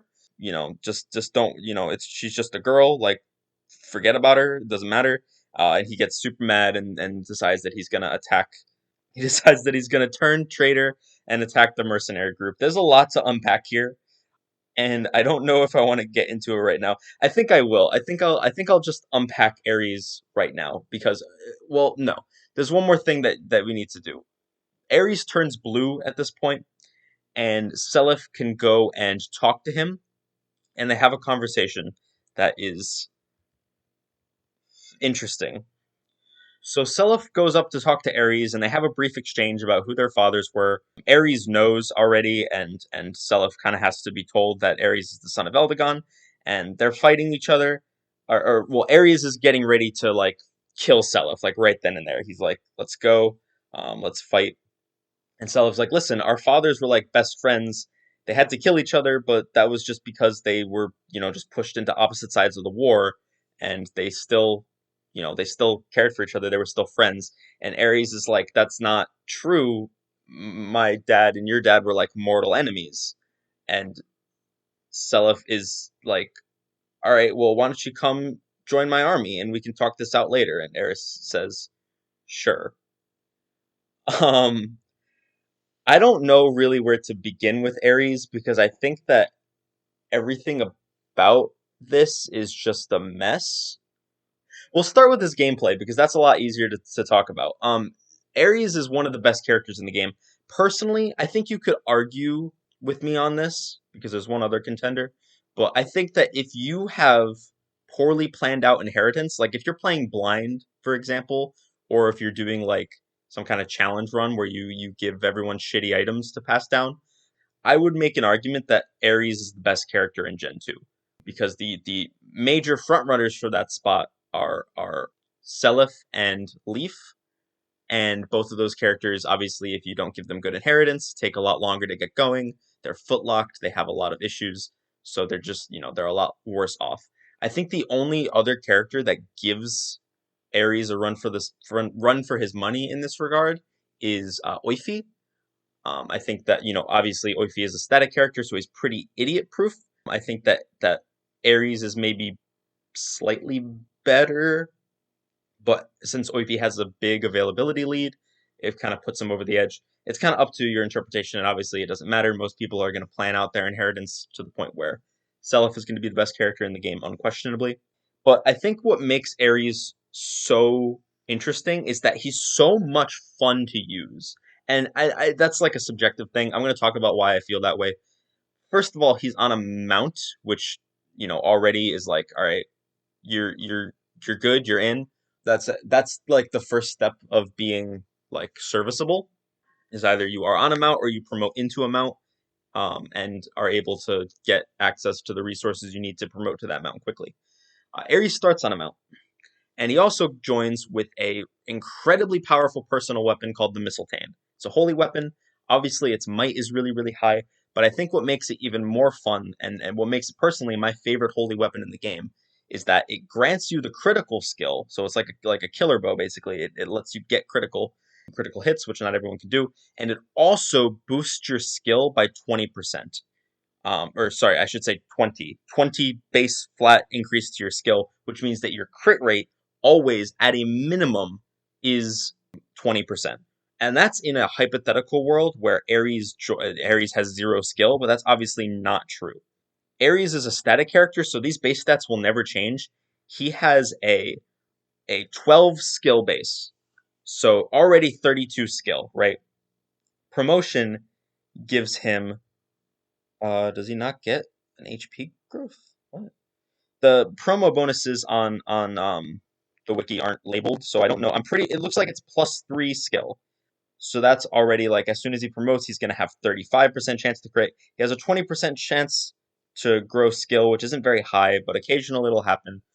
He'll be rocking like us, and then obviously if you get enough kills with it, you'll get it up to you can realistically by the end of maybe like chapter 8 or 9 have 100 kill Mistletoe if you use him a lot, which isn't unreasonable because he's really good, which would give you approximately a 80% chance to crit every time you attack. And I'm not saying like that's, end game potential is not the worth of a character. Obviously, I'm not saying that he's good because of that 80% crit rate, because that's not something you're going to have for a long time.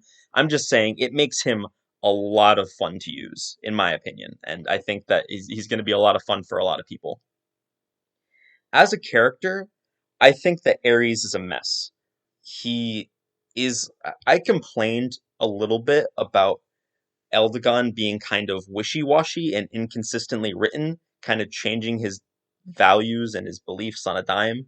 And I think that that was a little bit harsh in retrospect. I think that a lot of what I said is true and accurate, but I think maybe I wasn't giving him enough credit and kind of selling him short based on the fact that he just the context of the game doesn't let him get fleshed out very much. It doesn't flesh out his thought process as much as it maybe should have to make that clearer. But I have no problems saying that about Ares. So let's quickly run through what Ares' thought process here. We don't know why, but he believes that Seliph or that Sigurd and Eldegon were like mortal enemies. Now I'm going to assume that's what this mercenary leader who grew up, he grew up with and was raised by told him, which means that he was never exposed to the information from like legends or tales, even though pretty much, I mean, Layla is a random girl who is, I mean, has no real connection to anyone with holy blood. Even Lean, I mean, is Sylvia's daughter, but doesn't know her, and I don't believe was raised by anyone with any sort of connection to them. So this seems to be like a fairly common knowledge, like legend that Sigurd and Eldegon were best friends, and they were tragically torn apart by their countries.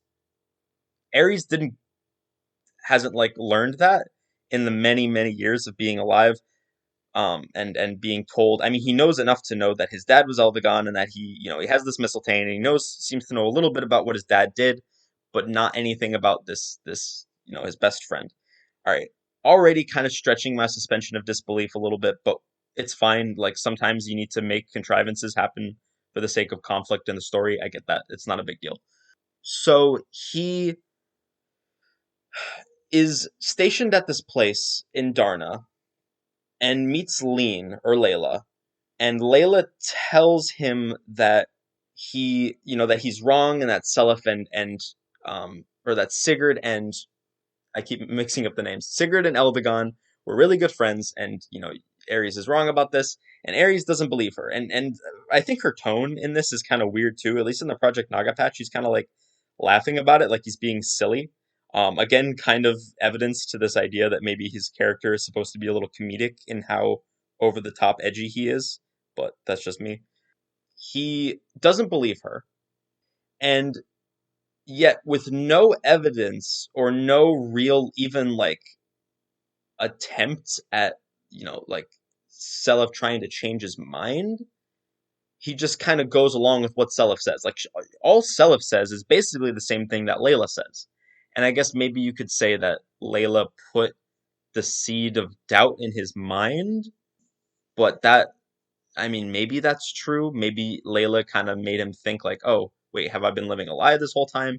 And then Seliph convinced him that, okay, maybe I deserve to give this some more thought. And that is the most generous interpretation of this that I can give it. It's not indicated anywhere in the story that that's what's going on, but maybe we're supposed to infer that that's what's happening, right? I still don't think that that's necessarily good, just because, like, again, why did it take so long for anyone to even present him with the possibility that that was true? And also, on that note, why would the mercenary leader lie about that? Unless he knew he was going to have to fight Seliph at some point. But then, like, how would he know that, first of all? Why was he personally. Did he even. There's so many questions here. Like, how deep in is this mercenary leader? Did he know who Sigurd was? Did he know that Seliph was alive and that he was raising an army and that, and keep in mind that Ares has been with this guy since he was so young. He would have had to know all this stuff really early. Why would he be thinking this long term? And this is all based on an assumption that the game never tells us, which is that this guy lied to Ares about what his dad did. I don't know why he would do that or how he would know any of this. And it just takes one, like, pestering from Seliph to say, "Hey, our dads were actually best friends," and he's like, "Oh, okay. Well, in that case, I'll." I mean, he doesn't believe it. He's kind of just like, "All right, well, I'll come with you just to get a sense of, like, if this is true or not, and if it's not true, I'll kill you." And this part I don't actually mind because it makes sense for Ares. He kind of just killed the entire mercenary company that he'd been a part of for a really long time. He doesn't really have anywhere else to go. I'm sure he could find somewhere. He could probably be a mercenary himself. But, like, in terms of you know, he doesn't have anything that he's leaving behind anymore that would prevent him from doing this. I get that. Fair enough. I just think that he joins up a little bit too quickly, and is pacified a little bit too quickly. I think maybe if you had a era situation where maybe Ares was red and you had to, like, get past him, recruit Layla or Lean first, and then she convinces him to join, I think that would have made a lot more sense. I'm spending a lot of time talking about this, and I really don't think it's that big of a deal. I just, these little things like this bother me, especially when the entire point of this is to get into the nitty gritty of these games and their stories. I think that stuff like this is, you know, they could have done something better. They have in this game, so I think it's a fair criticism to make. While all this is happening in the north, Bloom is sending armies from his castle in the east to attack Seliph, and among them is a girl named Tinny. Now, Tinny is Teal'c's daughter, Arthur's sister, and you can recruit her by having him talk to her. And you find out a little bit about Teal'c's story after the war. Essentially, what happened is that Teal'c went back to Selyse after the war ended, and I think that in all of her lover conversations in chapter 5, she says something about going to Selyse. So she goes back to Selyse and raises Tinny and Arthur there for a little while. At some point, Teal'c and Tinny are captured by Bloom and brought back to his castle, where they're treated very, very badly. Teal'c, in particular, is treated horribly to the point where Tinny says that she never saw in her whole life Teal'c laugh or smile, and she died basically miserable the whole time. Arthur, and Tinny was treated pretty badly as well. Not as bad, but pretty badly. Mostly by Hilda, who is, people will recognize that name coming from Three Houses. But in this game, Hilda is I would say, moderate antagonist. She's reasonably important to the story. She's a recurring antagonist, but not necessarily very important. But yeah, so a lot of Tinny's arc, and I'll come out right out and I've said it before, but I'll make it clear here. Tinny is my favorite character in the game for this arc. If you go and listen to her boss conversations, she's a really well fleshed out character for this game standards at least. She gets a lot of boss conversations with Hilda. I think also a couple with Bloom, where she really learns to stand on her own and basically make them atone for what they did to atone maybe the wrong word, but she basically avenges her mother and all the things that were done to her, which is really cool to see. I love seeing her evolution throughout the course of the game from this kind of meek little mousy girl who's too weak to stand up for herself to this kind of really independent, strong character. It's fantastic. Unfortunately, gameplay wise, she is not very good. I think she is made significantly better by having Lewin as a dad. She doesn't get pursuit, but she does get adept, a very high speed growth, and the ability to use Elwind at base, which is nice. And I think she also has a conversation with Lewin at some point that, or well, yeah, I mean, yeah, she like visits a castle at some point and gets +5, I believe, +5 magic if Lewin is her dad, which he is. So that's kind of nice. This is probably the best that that Tinny could ever be. I maybe Azel would be a better dad. Other than him, it's kind of up in the air between those two, and it's really a matter of like whether you want pursuit and a high magic stat or a high speed stat and better weapon ranks to start out with. Elwind is definitely the best tome that she can have. It's as strong as El Thunder and El Fire, but is by far the lightest of the three. So she can, I guess she can't double, but she can get not doubled very easily. I'm probably going to give her the pursuit ring just because of favoritism, and I love her so much. But yeah, we'll see how it goes. There are a few conversations that we can have at this point. Diarmid and Nana have a conversation. They're brother and sister, so they talk a little bit. I think Nana gets +1 luck from it, which is negligible, obviously. But I think that the more interesting aspect of it is that so there's a few conversations that we get access to at this point. The first is between Nana and Yarmud. I guess real quick, she gets +1 luck from it, which is nothing. But the more interesting aspect of it is that it talks a little bit about Lachesis and sort of what happened to her after everything in Generation One. I guess she had left Nana in Leinster with Diarmid or with Finn, which kind of supports the idea that maybe if nothing else, Nana is Finn's daughter. Maybe if Jarmuth is not his son, but she apparently left her there and then decided to take off to Isaac in order to try to presumably meet up with Jarmuth and get him to safety. But she never made it to Isaac. Jarmuth unfortunately informs Nana, and they are left to assume that she died while crossing the desert, which is a fairly common occurrence. And they kind of take a minute to be upset about that. So quite sad. Lachesis is a cool character, so it's a shame to see that she is most likely dead. I think this kind of ties into some stuff that happens in Thracia. I don't want to spoil anything, especially since I might be misremembering. It's been a bit. But I think that there was some ideas that maybe she was attacked while crossing the Yied Desert, not just like dying from the elements or the environment, but actually attacked by Loptyr mages. I think that might be what happens. I don't remember though. And the other conversation that you can have at this point is between Ulster substitute. God, what's it? Yeah, Dalvin and Tristan. Sorry, I don't have it in front of me. But they actually get some pretty substantial stat boosts. I believe I want to say 2 strength, 1 skill, and 1 defense for Dalvin, and 2 strength, 1 speed, and 1 defense for Tristan. It's something similar to that. Pretty decent stat boosts, all things considered. And they do the pretty common substitute thing, which is to just kind of muse about maybe they're kind of holding the others back because they're not super strong, they don't have holy blood or anything. At this point, you can capture Darna, kill the boss there, and you can recruit Layla, who is a dancer. She is the a substitute for Lean, who I did not get. They're pretty much the same. Layla has charm, or charisma, as it's sometimes called in some older translations.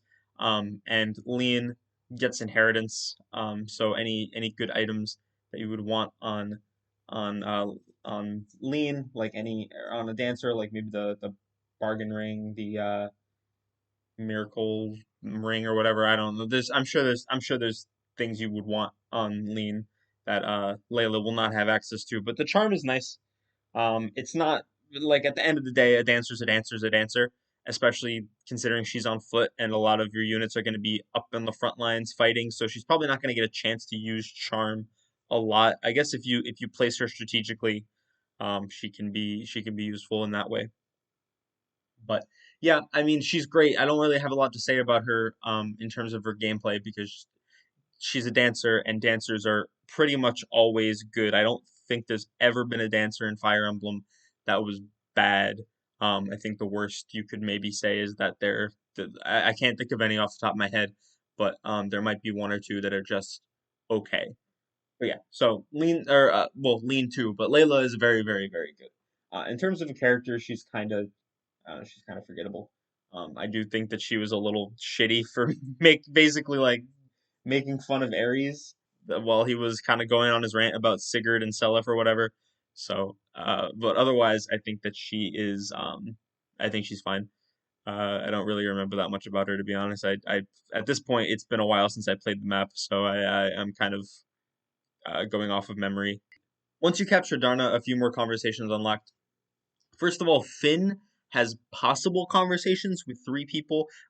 This isn't comprehensive, by the way. I missed several conversations already. I think there was, I don't remember if I mentioned it earlier in this episode or not, but one between Shannon and Larce that I did not get. There's one between, I think, Hattie and or Daisy, just Daisy and Shannon that gives her +3 strength or something like that. There's a lot of conversations that I haven't been talking about. These are just the ones that I have like written down as like important enough to talk about, like ones that really stood out to me in terms of like writing or characters or significant gameplay advantages.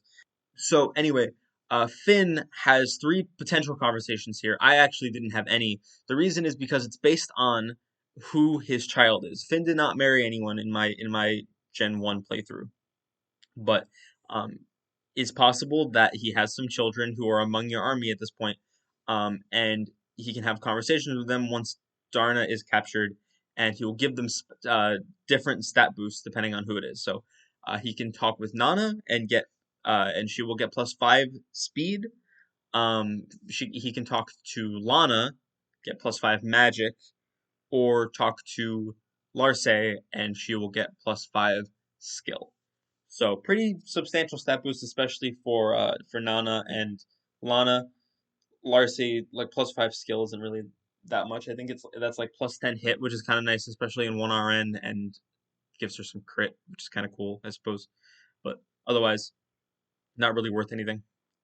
One of my favorite conversations in the game is here, and it's between Seliph and Leaf. And I'm gonna reread it real quick because I want to make sure I do it justice.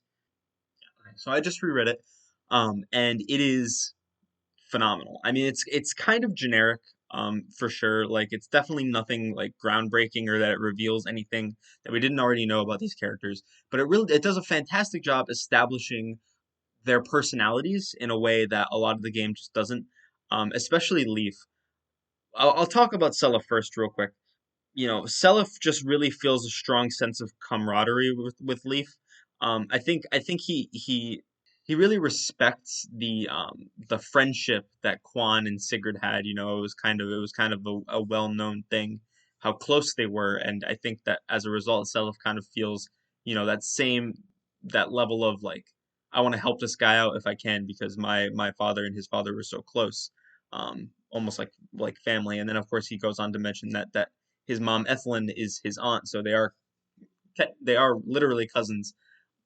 But I think that connection between Quan and Sigurd really comes first, and I think it kind of goes to illustrate how much of an influencing factor his father's legacy is on his life. And I think this touches on something that Lewin mentioned. I believe it was at the end of last chapter, with like your father made a lot of connections and had a lot of people on his side, and you can utilize that. You can put his connections to use for you, and I think that that's really what he is taking to heart here.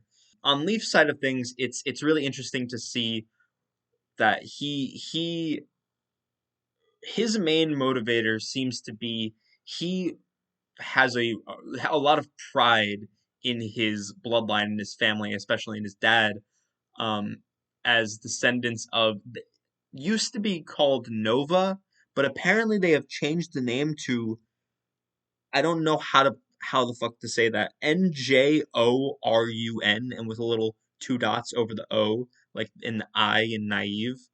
I don't I have no idea. Here, let me see if I can. Nyo- Nyorun. Nyorun. Nyorun. Nyorun. Okay. So he is a descendant of Nyorun, and his father has a really strong legacy, and he does not want to bring shame onto that legacy, which I think is kind of a sneak preview of some of what we're going to see in Thracia. I mean, again, having the motivation of, I have my father had a strong legacy and I want to live up to it is not groundbreaking storytelling or anything, but it's just it's compelling and it's why reinvent the wheel? It works and it works well, and I think that they did a really good job with Leaf um in this game, and of course when they fleshed this out a lot more in Thracia, the next game where he's the main character. I'm excited to see, and I'm excited to talk about. I am both really excited and not excited at all to talk about the ratio because I did not find that game fun to play, but I think it'll be a rife game for discussion, and the story is really really good. So I'm excited to talk about that part. But anyway, I have written in my notes here, Finn is a homie, and I am pretty sure that's in reference to this conversation where Leaf talks about how Finn kind of sheltered him and took him from town to town to keep him safe.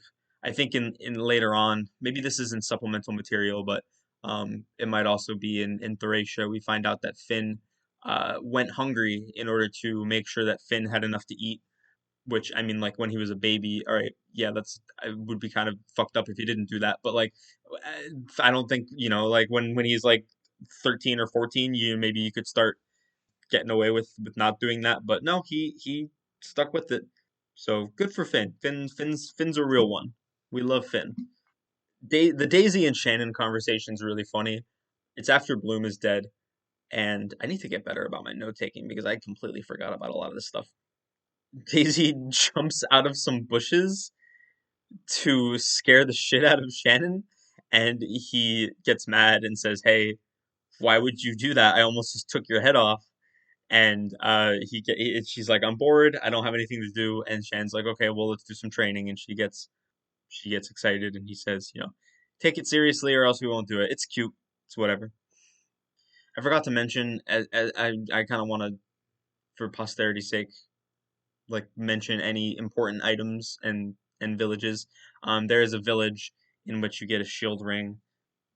And then the last thing of note before we end the chapter, there is a village in which if you have Layla visit it, just Layla, not Lean, you get a cameo from Anna. Anna is a character that most people know very well at this point, but is notable for appearing in almost every single Fire Emblem game. She's a recurring character in the same vein as someone like Sid from Final Fantasy, where they appear in every game, almost every game, in slightly different ways. I think the only games where she is not present is the original Gaiden and then the remake Shadows of Valentia. Those are the only games where she is not present. But in most games, she just appears on like some bonus map content. Like once you beat the game, you can unlock some trial maps. I think she usually appears there, and then she's usually the icon for like, oh, do you want to suspend your game, which is an option that you can do if you want to take a break in the middle of a map. You can hit suspend, and she'll pop up. But in some games, she's a full-on playable character. In the past three games, that has been the case. Well, not including Shadows of Valentia. In the past three original games, that has been the case. She has been a playable character that is, of varying degrees of quality, but we'll get there. And then occasionally, more often than not, actually, she is a just an NPC in like a village or something like that. Sometimes she'll have a minor role in the story, like in Shadow Dragon. She'll if you visit her house, you'll figure out how to recruit Jake. Stuff like that. And the ending of this map is pretty tame. It's basically just saying that Bloom got away, Bloom escaped, and he is, he's off somewhere. But the people are very supportive of Seliph. He's a great influence on this country, and yeah, they're just talking about what they're going to do next, which is that they're going to move further into the Thracian Peninsula, which comprises two countries. Thracia, obviously, on the south, and then I believe the country that you are in currently with Leinster is called the Manster Alliance. Is the name of the three countries, or of the because it's a comprised of the three major cities: Ulster, Manster, and then Leinster. The next couple chapters are going to be us moving further into the Manster Alliance and the Thracia Peninsula as a whole. And that's it. That's the end of the chapter. So, in terms of where this map ends up in our map gauntlet, I am torn because I like parts of this map a lot. And I also really, really don't like parts of this map. I think that ironically, the beginning is both the best and the worst part. Because your army is split in two. You have the Finn, Leaf, and Nana segment, which is very fun. You have to kind of navigate around and it's place your units carefully or else you'll get overwhelmed.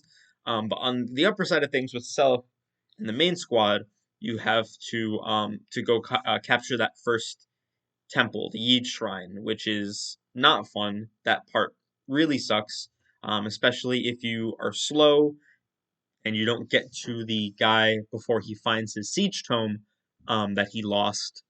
Then it can be an absolute pain in the ass. So that's not fun.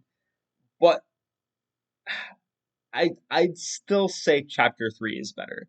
And I think that's kind of gonna be the ball game. I can't think of any other maps that beat chapter 3. I think chapter 7 was the only one that was really gonna stand a chance. Because I do like that opening section with Leaf, Finn, and Nana so much. The middle of the map is really boring. Getting Seliph back down to attack Melgan, and then the march on Ulster is really uneventful and not particularly noteworthy. So I think that chapter 3, which is constantly asking you to think on your feet and keep your army split up and do multiple things at the same time, I think is a lot more enjoyable overall. So that's my thoughts. I think chapter 3 might be my favorite map in the game. So it has been a while, quite a while, and there is a lot to talk about. I'm scrolling through the news right now. It's almost all Heroes stuff, but Heroes has been getting a lot of stuff recently. I actually picked up Heroes a little bit. I haven't been playing it very much. There's like an Ike figure coming out. That's kind of cool. July 2022. Actually, holy shit, that looks really good. You should go look this up. It's really cool looking. I'm sure it's going to be exorbitantly expensive. Figures like this always are, but just really cool. And then there's just the Easter banners. Yeah, okay. So nothing really interesting or exciting happening in the Fire Emblem realm other than that really cool Ike figure, which if that's the sort of thing you're into, then absolutely go nuts. Geez, has it really been like a month and a half and there's still nothing to talk about? I think there was I mean, it's over now, but I think there was some Fire Emblem like charity events going on that you should, if they have the VODs up, you should go. I think Gas Station was, or sorry, Fargast as he's been known as recently, got involved in that, and a couple others. Rin is kind of a new up and coming person in the Fire Emblem scene, and they got together with the some of the voice actors from Three Houses, which I gotta say I have never seen a game voice acting cast so involved with the game's community as they are. It is really really something special. I'm still subscribed to Joe Zaija on YouTube. He I don't watch a lot of his videos, but man, he is thoroughly, thoroughly entertaining, and I highly recommend. He does Claude, in case anyone doesn't know. Um, he's a lot of fun. I would recommend checking out some of his stuff. He's very funny. Yeah, I mean that's really all that's going on in terms of Fire Emblem. In terms of me, I've been trying to dust off my mile long backlog of games when I have time, which isn't very frequently, and so that you know. But I did actually just finish my first Resident Evil game, which is Resident Evil 2 Remake. And I know there's some kind of mixed opinions on that game. I personally really liked it. I thought it was of something. I thought that it was a very good action game with scary elements. I wouldn't say that it wasn't scary, but it definitely was not what I would consider to be a horror game. I was never very scared at any point. I think it was just kind of creepy and atmospheric. Really good. Like it was a fantastic game. It had some definitely had some spooky moments. But yeah, it was a fun game. It was a fun game. I definitely want to get more into that series. I have the remake of the original Resident Evil, and also I have Resident Evil 4, both of those on Steam. So I'm probably gonna play those at some point. But otherwise, I've just been playing some bits and pieces of other games. I don't think I've beaten anything else recently. Oh, I beat both Portal games for the first time. Yeah, that's somehow that one managed to evade me for however many years. I think Portal 2 was 2011, so it would have been 10 years since the first game or since the series ended, I should say. Very fun. I think maybe a tad bit overhyped. I think that the writing is was fine. But I think it kind of started to grate a little bit at times. But the puzzles were super fun, and yeah, I think that it was a really enjoyable experience. I mean, I don't know why I'm telling you guys that Portal is good. You guys, like, I'm sure you've heard before. But yeah, if somehow you're like me and you have not tried out Portal at any point before now, they are really they're both very cheap on Steam. They're both $10 each. I guess that's not really cheap, but pretty cheap, especially Portal 2 for the amount of content you're getting. $10 is a pretty good deal. And yeah. And then I guess the only other thing is just recently, the past couple days, as I'm recording this, I have been playing Shadows of Mordor, which is a very fun kind of, I guess, hack and slash game, kind of in the style of the Batman Arkham games, um, which is fun. I'm not, it's not like a super compelling combat system, but it's a fun sandbox game to just kind of run around and kill some orcs and do some missions and the the Nemesis system, I think is what they call it. Really really fun, really innovative. It's really cool to see, like, you kill the guy kills you and he starts taunting you about it.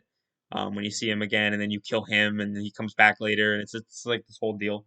Unfortunately, the game's not very hard. I wonder if I could turn the difficulty up, but I've never really had that level of back and forth because once I got the hang of the combat, I haven't died in a really long time because it's really easy to fight off like really really big swarms of enemies. Like I think if I had any problem with that game, it's the fact that unless there's some archers kind of on the fringe, you can legit fight off groups of 15 to 20 enemies without any difficulty whatsoever. It takes a little while, but yeah. Once you get the hang of the combat, as long as there's no ranged enemies you have to worry about, you will almost never ever die. And then even if you get low on health, it's really easy to just dip away, hide, get your health back up, and start fighting again. So it's definitely, I think the Nemesis system is a little hamstrung by the fact that the game is so easy, but I also am not very far in, so maybe it gets more difficult. I don't know. So yeah, I think that's gonna do it for me. I hope you guys enjoyed uh this slow and steady trickle of episodes. Hopefully, I'll get the next one out to you at some point. The What I found interesting is that it's not actually the playing of the game that's difficult. I mean, obviously, but like I thought it would be more of a time commitment to actually play the game, especially if we're doing, later on we're going to be doing multiple chapters per episode. So I thought that that would kind of be my time crunch is oh, I gotta play all these chapters. It's gonna take me a while. But no, the tricky part is actually finding time to sit down and record. The playing is easy, the editing is pretty easy, especially when you don't give a shit about how the video sounds or how the audio sounds. But yeah, the actual sitting down and writing out my thoughts and talking about them takes longer than you would expect. The raw audio of this is going on 2.5 hours, which is insane. I'm sure it's going to be way, way lower. Yeah, that's enough rambling for me. I hope you guys have a wonderful rest of your day, and I will see you all next time. Bye bye. Oh, and I'm a little late to the party on this one, but I wanted to get ahead of this. I know there's only like 12 people that listen to this podcast, but I don't want anyone to get the wrong impression about who I am and what I value as a person. So I'm gonna make this real quick. At the last episode, I talked about how I have been binging a series by the Game Grumps, and if I am not mistaken, that episode came out just before, maybe even literally the day before or a couple days before, the news broke about some shit that had been going on with them. I am no longer subscribed to the Game Grumps, and I would recommend that you look into. I'm not going to recommend that you unsubscribe from the Game Grumps because you're a grown ass adult. Presumably, you can make your own decisions. But I would recommend looking into what's been going on with that, and formulating your own thoughts. I just wanted to make sure that everyone knew that I had recorded that episode, and put that out before all this shit went down. So just keep that in mind. All right, that's it. That's my spiel.